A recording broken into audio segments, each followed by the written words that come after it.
우리 한 목소리로 고백합니다. 믿음은 하나님의 선물입니다. 네, 한 번 더 고백합니다. 믿음은 하나님의 선물입니다. 성경에 그렇게 적혀 있어요. 믿음은 하나님의 선물이다 라고.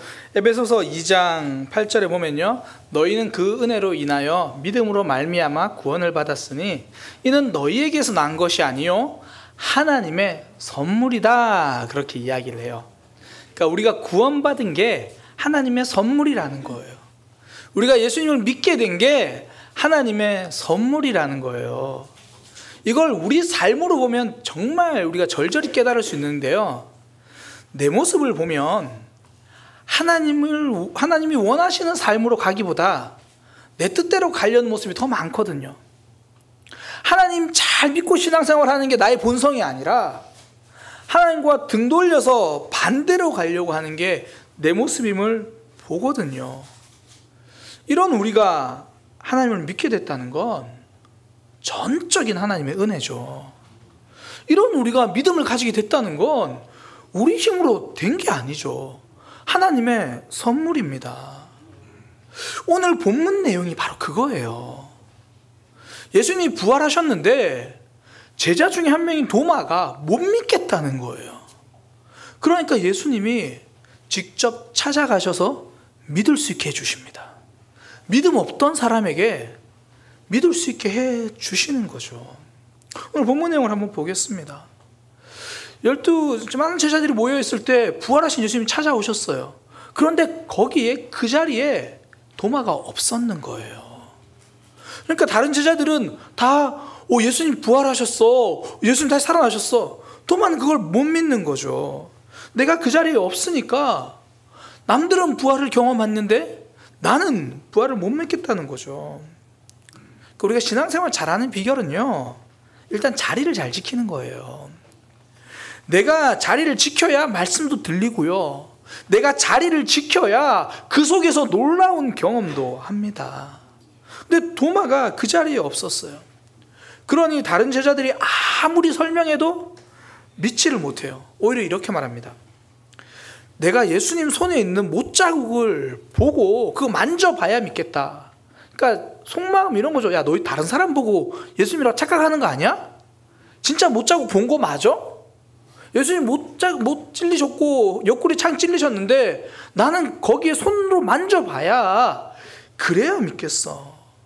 내가 경험한 게 아니면 나는 못 믿겠어. 이렇게 말하는 거예요. 그러니까 내가 생각하는 패턴이 있다는 거예요. 내가 생각하는 방식이 있다는 거죠. 그러니까 자기만의 스타일.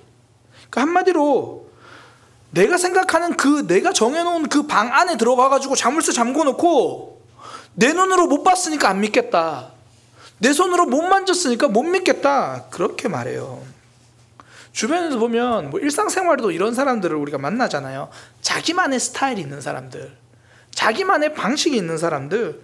누가 아무리 좋은 말을 해줘도 이건 내 방법이 아니니까, 나한테 어울리지 않으니까, 내가 경험한 것과 다르니까 난 그렇게 하지 않을 거야. 도마가 신앙생활을 그렇게 하고 있는 거예요. 내가 본 적이 없으니까 못 믿겠다, 직접 만져봐야 되겠다. 도마가 그렇게 말하니까, 자기만의 방법을 고집하니까 예수님은 그 방법에 맞춰서 찾아가십니다. 8일 후에 다시 제자들이 있을 때요, 이제 그 자리에 도마가 있었어요. 그때 예수님이 찾아가셔가지고, 나는 봐야 믿겠다니까 봐라, 내가 왔다. 나는 손을 만져봐야겠다. 그래, 여기 만져봐라. 옆구리 만져봐라.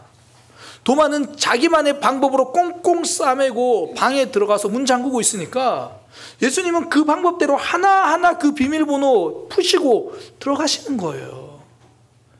자기만의 방법으로 꽁꽁 싸매고 있는데 예수님은 그 사람의 눈높이에 맞게 찾아가십니다. 원래 다가가는 건요, 상대방의 눈높이에서 시작하는 거예요. 작년에 유행했던 드라마 이상한 변호사 우영우라는 그 변호사, 그 내용 보면 이게 자폐 스펙트럼 장애를 가진 이 우영우 변호사가 활약하는 내용이잖아요.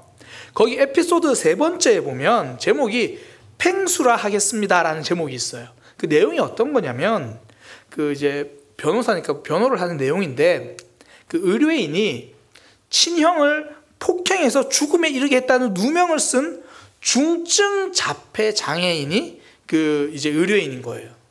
그러다 보니까 중증 자폐 장애인이다 보니까 의뢰인이랑 대화가 잘 안 돼요. 그때 변호사들이 선택한 방법이 뭐냐면 그 의뢰인이 펭수라는 그 알죠? 이 펭귄, 뚱뚱한 펭귄. 그 펭수라는 캐릭터를 좋아하니까 변호사들이 그 펭수처럼 그렇게 해서 다가가는 거예요. 뭐 인사가 팽하 뭐 그러면서 그렇게 막 다가가는 거예요. 조금씩 상대방도 마음의 문을 열어요. 그 사람에게 다가가기 위해서 그 사람의 눈높이에 맞추어서 가는 거죠. 눈높이에 맞추어야 마음의 문이 열립니다. 혹시 해외여행 해보신 분들 아마 한 번쯤 경험이 있으실 건데요. 저도 이제 터키 성지순례에 갔을 때 경험입니다. 그리고 지나가는데 이 한국 사람은 표가 나나 봐요. 딱 보고 저보고 하는 말이 싸다 진짜 이러는 거예요. $1. 야, 제가 생각한 게 이 세계화 글로벌이 뭔지 잘 모르는 노점 상인도 눈높이를 맞춰야 물건을 팔 수 있다는 걸 아는 거예요. $1짜리 물건을 파는데도 눈높이를 맞춥니다. 하물며 영혼을 구하는 일에 눈높이를 맞추어서 다가가는 거 당연한 거죠. 아마 한 번쯤은 들어본 다미엥 선교사님의 이 나병기도, 이 벨기에 선교사님인데요. 그분이 이 나병 환자들이 격리되어 있는 섬에 가서 복음을 전합니다. 그런데 이제 그 섬 자체가 이미 나병 환자들을 그곳에 몰아넣은 거예요. 격리시킨다고. 그러다 보니까 나병 환자들이 마음이 상하죠. 나병 환자들이 이 사람들과 거리감을 두죠. 그러니 이 선교사님이 아무리 복음을 전해도 당신은 멀쩡하니까 그렇지 복음을 받아들이잖아요. 그때 다미엥 선교사님 하나님께 이렇게 기도합니다. 하나님, 저의 몸에 나병을 주옵소서. 저도 이 사람들처럼 나병에 걸려서 그들이 복음을 받아들이는데 저항이 없게 하소서. 그리고 응답돼서 결국 나병에 걸렸습니다. 그리고 복음을 전하면서 이렇게 말해요. 이제 저도 당신들이라고 말하지 않고 우리라고 말할 수 있게 되었습니다. 그렇게 복음을 전합니다. 한 영혼이라도 구원하기 위해서 나병 환자의 눈높이까지 내려가서 선교를 하는 거죠. 우리 예수님이 그러셨잖아요. 우리를 구원하시려고 하늘에서 우리의 눈높이까지 오셔가지고 우리를 구원하셨습니다. 그 마음으로 도마를 찾아가신 거예요. 도마는 자기만의 방식으로 혼자 문고로 잠궈놓고 있으니까 그 눈높이로 봐야 한다면 보아라. 만져야 한다면 만져보아라. 내가 여기 있다. 그 방식으로 찾아가시는 거예요. 우리는 누구나 자기만의 방이 있잖아요. 특히 힘들 때 자꾸 그 방으로 들어가고 싶어 하죠. 그 방으로 숨으려고 할 때 있어요. 뭐 어떨 때는 관계적으로 감정이 상해서 그거 치료하려면 혼자만의 좀 시간이 필요할 때가 있잖아요. 또 너무 힘들면 그걸 견뎌내기 힘드니까 잠시 한 걸음 물러서서 뭐 요즘 표현으로 잠수라도 하고 싶다 그런 마음 들 때가 있잖아요. 나는 그렇게 문고로 잠궈놓고 있으면요, 예수님은 그 비밀번호 어떻게 알고라도 다 풀고 그 방법에 맞춰서 우리에게 찾아오십니다. 때로는 말씀을 통해서, 때로는 주변 사람들이 전하는 한마디 위로의 말을 타고서라도 하나님은 우리를 그렇게 찾아오시는 거예요. 나는 문을 꽁꽁 닫고 있는데 그거 하나하나 여시고 찾아오시는 거죠. 도마에게 그렇게 오셨어요. 처음에 제자들이 있을 때 예수님 가셨는데 도마가 없잖아요. 그러니까 도마 혼자 못 믿겠다 그래요. 그러니까 예수님이 다시 찾아가십니다. 언제요? 도마가 있을 때요. 도마 한 사람 보고 다시 가시는 거예요. 내가 이해할 때까지, 내가 납득할 때까지 하나님은 그렇게 우리에게 찾아오십니다. 저에게도 하나님 이렇게 찾아오실 때가 참 많아요. 어떨 때는 감정이 상해가지고 혼자 마음문 걸어놓고 잠글 때가 있거든요. 그럼 하나님 막 두드리세요. 처음엔 들리지도 않아요. 왜 내가 감정 상해가지고 하나님 두드리는 소리가 바로 들리면 그거는 문 걸어 잠근 것도 아니에요. 막 두드리는데 안 들려요. 하나님 계속 두드리시니까 들리거든요. 그때 외면해요. 아우 좀 하나님 저 좀 내버려 두시라고. 아니 난 모르겠다고. 그런데도 계속 문 두드리시니까 결국 제 삶에서 계속 말씀하시니까 제가 다시 있어야 할 자리로 오게 만드시더라고요. 토요일마다 하나님 나라 훈련학교를 하는데 어떤 분이 그러시더라고요. 내가 감정이 상해서 상한 감정 그대로 있으려고 하면 하나님 말씀 때문에, 성경 말씀 때문에 결국은 그 상한 마음 내려놓게 되더라. 그러니 성도에게 필요한 건요, 나 혼자만의 방에 있더라도 그 방에서 하나님 찾는 거예요. 하나님 앞에 서는 거죠. 자기만의 방에 있더라도 거기서 하나님과 씨름하는 거예요. 제가 이제 매주 이제 주일 본문 말씀으로 목사님들이랑 몇 분들이랑 같이 그 말씀을 묵상해요. 오늘 이 말씀을 이제 같이 묵상하는데 이 못 믿겠다라는 도마의 모습을 보면서 같이 묵상하신 한 목사님이 이제 본인 교회에서 최근에 며칠 이제 얼마 전에 있었던 이야기를 해주시더라고요. 그 교회 학생 중에, 그러니까 교회 생활 열심히 한 학생이 바로 얼마 전에 지난주에 이제 목사님을 찾아온 거예요. 찾아와가지고 하는 말이, 목사님, 저 요즘 하나님이 안 믿어져요. 하나님을 못 믿겠어요. 그렇게 이야기를 학생이 찾아와서 하는 거예요. 그동안 그 학생이 굉장히 많이 교회에서 헌신도 하고 그랬던 학생이거든요. 근데 갑자기 문득 목사님 찾아와가지고 이 하나님을 못 믿겠어요. 안 믿어진 거예요. 그렇게 이야기를 하는 거예요. 그래서 그 목사님도 딱 본문이 이제 이 본문이니까 이제 저희한테 그런 목회적 고민을 나누시는 거죠. 본인이 안 믿어진다는데 그거 어떡합니까? 안타까운 마음으로 이제 이야기를 해주셨어요. 그 말을 듣고 제가 이렇게 말씀드렸어요. 목사님, 저는 아무리 봐도 그 친구가 정상이라고 생각합니다. 세상에 눈에 보이지 않는 하나님을 믿어진다는 게 그게 놀라운 일 아닌가요? 당장 오늘 본문에도 보면 예수님 그렇게 말씀하세요. 보지 않고 믿는 자는 복되도다. 그만큼 어렵다는 거예요. 안 보고 믿는다는 거 진짜 어려운 거예요. 그 목사님 다시 물으시더라고요. 그럼 목사님 어떻게 이야기를 해야 돼요? 저도 목회하다 보면 청소년 사역도 그렇고 가끔씩 그런 이야기를 들을 때 전 이렇게 대답해줘요. 하나님 안 믿어진다면 그건 정상이다. 그리고 그 목사님 어떻게 해요? 라고 물어보면 저는 이렇게 대답해요. 믿는 방법은 나도 잘 모르겠다. 저도 제가 열심히 해서 믿은 게 아니라 하나님이 저희 믿음을 선물로 주셨거든요. 그러니까 저도 방법을 모르겠다. 저는 진짜 모르겠다 그래요. 그러면서 하는 말, 그러니 나한테 이야기하지 말고 하나님께 이야기해보면 좋겠다. 뭐 이런 거예요. 하나님 계신가요? 전 하나님 없다는 생각이 드는데 목사님 하나님께 기도해보라고 하네요. 이렇게 기도하는 거 맞나요? 아니, 기도도 잘 모르겠고 하나님 없는 것 같은데 내가 지금 뭐 하고 있지? 잘 모르겠는데, 그러나 하나님 정말 계신다면 뭐 이렇게 기도하는 게 맞겠죠. 하나님, 저는 교회를 오래 다녔는데도 하나님이 잘 믿어지지 않아요. 어떨 때는 하나님이 계신 것 같은데 내 삶에 어려운 일 찾아올 때마다 하나님이 안 계신 것 같아요. 또 이렇게 기도한다고 해서 들어주실 것 같지도 않고요. 그러나 하나님 계신다면 제가 믿을 수 있게 해주세요. 믿음은 선물이라면서요. 그 선물 나한테도 좀 줘보세요. 오늘은 기도가 처음이라서 이 정도만 할게요. 대신에 무턱대고 못 믿겠다 안 그러고 매일 한 번씩은 이렇게 한번 기도해 볼게요. 이렇게.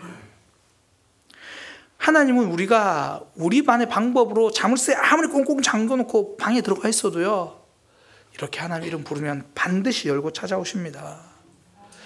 안 믿어지면 안 믿어진다는 이야기를 하나님 앞에서 하는 거예요. 울고 싶으면 하나님 앞에서 우는 거예요. 내 삶은 왜 이렇게 고단한지 원망스러우면 하나님 앞에 가서 원망하는 거예요.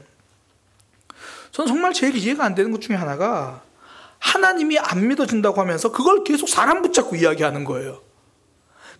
제가 미리 좀 말씀드릴게요. 누굴 찾아가도 방법은 몰라요. 왜냐하면 그분도 아무리 신앙생활 잘하고 있어도 그분도 은혜로 구원받았거든요. 내가 열심히 해서가 아니라 하나님이 은혜로 구원해 주신 거예요. 그러니까 우리는 방법이 없어요. 그러니까 하나님 찾아가서 이야기를 하면 돼요. 하나님 못 믿겠다는 마음을 자꾸 사람 붙잡고 이야기하니까 사람만 만나요. 하나님 붙잡고 이야기하면 하나님을 만나기 시작합니다. 정말로 반드시 하나님은 만나 주십니다. 못 믿겠다고 버티는 도마에게 찾아오신 예수님, 우리의 삶에도 그렇게 오시는 거예요. 그러니 삶의 어떤 아픔이든지 혹은 신앙의 본질적인 문제든지 하나님 앞에 들고 나오면 되는 거죠. 하나님 앞자리가 은혜 받는 자리입니다. 이번 이제 고난주가 특별 새벽 기도를 마치면서 이제 금요 기도회를 마치고 이제 리더들과 함께 모여서 은혜를 나눴어요. 이번에 특별 새벽 기도가 인물에 대한 사람으로 함께 말씀을 나눴거든요. 가룟 유다, 베드로, 빌라도 쭉 나누면서 이제 그런 이야기를 함께 했어요. 그러면서 가룟 유다와 이 베드로에 대한 이야기가 많이 나왔어요. 한 분이 그런 얘기를 하더라고요. 영화 이야기를 하면서 예수님을 부인한 베드로가 베드로가 예수님을 부인한 순간 예수님이 베드로를 쳐다본 그 눈빛을 보고 이 마음이 찔려서 돌이킬 수 있었다. 그런 얘기를 하더라고요. 되게 좀 영화적 상상력으로 좋다고 생각했어요. 그러면서 목사니까 궁금하잖아요. 성경에 있나? 찾아봤어요. 그런데 누가복음이 있어요. 베드로가 이르되 마지막에 부인하는 겁니다. 이 사람아, 나는 내가 당신이 하는 말을 알지 못하노라 하고 아직 말하고 있을 때에 닭이 곧 울더라. 주께서 돌이켜 베드로를 보시니 베드로가 주의 말씀 곧 오늘 닭 울기 전에 내가 3번 나를 부인하리라 하심이 생각나서 밖에 나가 심히 통곡하니라. 그때 우리가 함께 말씀을 나누면서 그런 이야기를 했어요. 그때 베드로의 소망은 예수님과 눈이 마주친 거다. 예수님을 본 거다. 예수님을 부인했어도 그 앞에서 부인했고, 예수님이 싫다고 말해도 그 앞에서 싫다고 말하면 소망이 있는 거예요. 반면에 우리가 가룟 유다에 대해서 이야기 나눈 것. 그도 예수님을 배신하고 후회했어요. 근데 후회하고 예수님 찾아가야 되는데 그는 대제사장 찾아가요. 내가 은 30에 팔았으니 그 은 다시 가지고 왔어요. 내가 잘못한 이거에 대한 책임을 지겠다는 거예요. 그것보다 더 중요한 거 예수님 앞에 나갔어야 돼요. 그리고 나서 함께 쭉 이야기를 나누면서 한 분이 그런 얘기를 하더라고요. 사실 대제사장 찾아갔어도 돼요. 왜냐하면 예수님은 또 가룟 유다 찾아오실 거니까. 아마 가룟 유다가 스스로 목숨을 끊지 않았다면 예수님은 가룟 유다도 찾아가셔서 회복시키셨을 거예요. 우리가 부인하더라도, 우리가 배신하더라도 예수님은 결국 우리를 회복시켜 주십니다. 우리의 신앙생활이 그렇잖아요. 여기에 어릴 때부터 지금까지 꾸준히 신앙생활 잘해오신 분도 있지만 중간에 들쑥날쑥하다가 뒤늦게 하나님 믿게 된 분들도 있잖아요. 그런다고 하나님 우리를 버리시던가요? 우리를 찾아오셔가지고 이 자리까지 불러주셨잖아요. 그러니 마음이 답답할수록, 삶이 고단할수록 일단 하나님 앞자리부터 맡아놓고 시작하는 거예요. 그때부터 삶의 질서가 잡힙니다. 앞서 살펴본 도마처럼 처음에는 그 자리를 놓쳐서 부활의 예수님 만나지 못했지만 두 번째는 결국 제자들과 함께 있어서 그 자리에 있어서 예수님 만났잖아요. 우리가 그냥 성경적 그냥 가정을 한번 해보자고요. 만약에 두 번째도 도마가 그 자리에 없었으면 어땠을까요? 그럼 예수님 3번째 또 찾아가셨을 거예요. 3번째도 도마가 없었으면 어땠을까요? 예수님 또 찾아가셨을 거예요. 단지 도마가 절망하는 시간이 좀 길었겠죠. 제자들은 다 예수님 만나고 있는데 도마는 8일 동안 갈등했어야 돼요. 8일 동안 좌절했어야 돼요. 만약 그 자리에 없었으면 8일이 아니라 더 긴 시간 또 혼자 좌절하고 고민하고 있을지도 모릅니다. 믿음은 선물입니다. 하나님이 그냥 주시는 거예요. 빨리 받고 그 앞에 엎드리면 빨리 회복됩니다. 제가 못한 게 굉장히 많은데 그 중에 하나가 병원 가는 걸 못해요. 못하는 것보다 안 하죠. 뭐 감기가 좀 들어도 뭐 때로는 이거 무릎이 좀 아픈데 막 허리가 좀 아픈 것 같아. 어깨가 왜 이러지? 그러면 이제 제 가장 사랑하는 아내가 옆에서 병원 가라고. 그럼 제가 하는 얘기 있어요. 뭐 병원 간다고 뭐 달라질까? 그러면 혼자 계속 끙끙대고 있어요. 그럼 옆에서 전사님도 저를 잘 알면서 하는 말이, 목사님 병원 좀 가세요. 아프다 그러면 또 병원 안 가셨죠? 이제 그렇게 이야기를 해요. 그러다가 정말 아프면 제가 병원을 가요. 병원을 가면 갔다 와서 제가 늘 하는 고백이 있어요. 진작 갈걸. 진작 갈걸. 저는 감기는 치료약이 없다고 생각하는 사람이라서, 감기는 병원 가면 7일, 안 가면 일주일 만에 나아요. 근데 병원 가면 안 아프게 그 시간을 보낼 수 있거든요. 우리의 믿음과 삶에도 감기가 찾아올 때가 있어요. 그때 빨리 하나님께 앞자리로 가면 빨리 회복되고 빨리 은혜 받고 주님 앞에 살아나는 거죠. 믿음은 하나님의 선물입니다. 내가 아무리 꽁꽁 싸매고 혼자 방에 갇혀 있어도 예수님은 그거 다 열고 찾아오세요. 그러니 빨리 예수님께 나아가는 게 빨리 회복되는 비결입니다.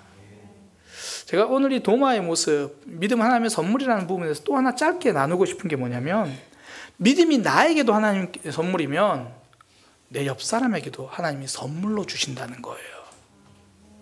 내가 은혜로 구원받았잖아요.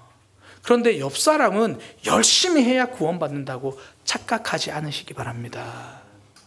내가 은혜로 구원받았으면 옆 사람도 은혜로 구원받는 거예요. 부활의 예수님이 처음 오셨을 때 그 자리에 도마만 없었어요. 그러니 다른 제자들이 다 예수님 만났는데 도마 혼자 못 만났어요. 그 제자들이 예수님 부활하셨다니까? 말을 해도 안 믿어요. 자기 방에 들어가서 혼자서 난 안 믿어!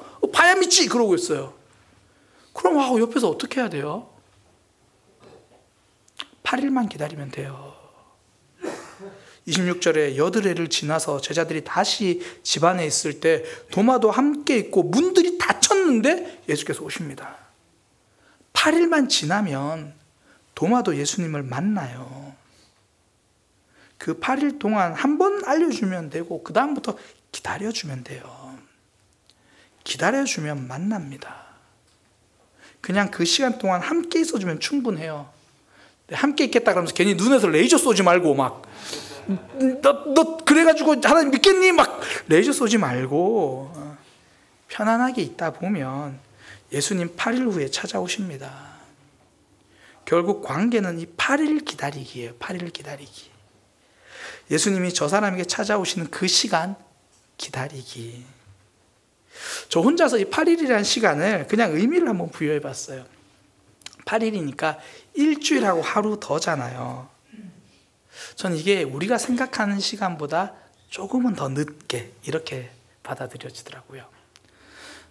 다음 주면 그래도 역사가 일어날 거야. 한 주 일주일이 딱 지나면 7일이 지나면 그때까지만 기다리면 될 거야. 그러고 하루 더요. 우리가 생각하는 시간보다 조금 늦어질 수 있어요. 그러나 그 8일 기다리면 예수님이 우리 자녀들에게도 찾아가십니다. 내가 사랑하는 사람들에게도 찾아가시는 거예요. 나는 은혜로 예수님 믿었는데 너는 열심히 해야 예수님 믿는 거 아니에요. 예수님이 찾아가시는 거예요. 그래서 우리가 필요한 거 기다림이죠. 그러니까 내가 만난 예수님, 부활의 기쁨이 얼마나 좋은지 소개할 수는 있습니다. 아니, 소개는 해야 합니다. 근데 소개할 때 기쁨이 가득한 눈이어야지 책망이 가득한 눈이면 안 돼요. 나는 그 구원의 감격이 너무 좋아서 행복한 눈이어야지 너를 쏘아보는 레이저는 안 됩니다. 목사님, 답답한 마음에 레이저가 나가는데 어떡해요? 그러면 눈을 감고 기도하세요. 내가 선물로 구원받은 것처럼 하나님, 내가 사랑하는 이 사람도 하나님께서 믿음을 선물로 주옵소서. 아니, 주실 것을 믿고 기다리겠습니다. 8일만 기다리면 돼요. 8일. 내가 생각한 시간보다 조금 더 걸릴 수 있습니다. 그러나 반드시 역사하십니다. 그리고 저는 이 기다림에 대해서 말씀드릴 때 꼭 덧붙여서 드리고 싶은 말씀이 있어요. 상대방만 기다려주지 말고 나 자신도 기다려주시기 바랍니다. 너에게도 8일이 필요하지만 우리의 삶에도 8일이 필요해요. 하나님의 응답, 내가 생각하는 것보다 조금 늦어질 수 있습니다. 그러나 기다리는 거죠. 난 왜 이렇게 안 바뀔까요? 나를 조금 기다려주세요. 하나님은 지금도 우리를 기다려주고 계시잖아요. 예수님은 반드시 찾아오십니다. 내가 어디에 어떤 모습으로 있더라도 믿음은 하나님이 나에게 주신 선물이기에 또 그 선물 우리에게 주시려고 찾아오시는 거죠. 저는 그런 생각 참 많이 해요. 예수님은 안 믿어지는 게 정상이다. 이런 우리가 믿을 수 있다면 그게 복이다. 너는 본고로 믿느냐? 보지 않고 믿는 자는 복되도다. 그 은혜죠. 그래서 때로는 우리의 신앙이 흔들리지 않고 잘 가도 그거 참 복입니다. 그러나 때로는 흔들릴 때도 있고 때로는 주저앉아 있을 때도 있고 그때 여전히 우리를 찾아오실 하나님 기대하며 하나님 앞자리에서 하나님 바라보는 믿음의 삶 되기를 소망합니다. 우리 시간 함께 찬양하기 원합니다. 모든 상황 속에서 주님을 보겠습니다. 주님을 찬양하겠습니다. 여러 모습 속에서 내 영혼은 주님 앞에 집중하며 나아가겠습니다. 우리 그렇게 함께 찬양합니다.